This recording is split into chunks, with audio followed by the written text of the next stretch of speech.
कौन गैस लागुनि तो लागे सरकार की गैस देछन गैस मनीष चाहा टिके पी ओ लगे पन गैस टा मुंडो मिथिलानी हां लागे रे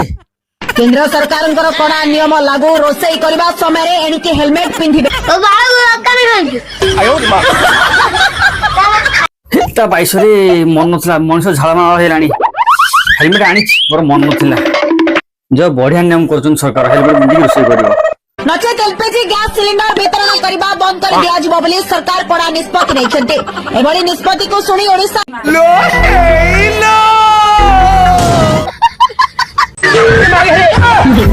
हाड़े हेजरे पानी पकड़ जड़े युवक एबे घरे हेलमेट लगाई रोषेई करिसेंती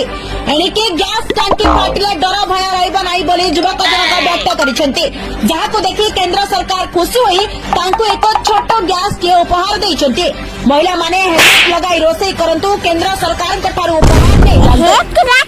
महिला मान दो सिलिंडर उपहार हम कोनी यार मुतिचु हमको हेलमेट पिंधि रोषेई करूनु हमको पिला पाई व्यवस्था कर हम खंड खंड बाल्टी दे हम जीवु बाथरूम रोड दौड़ी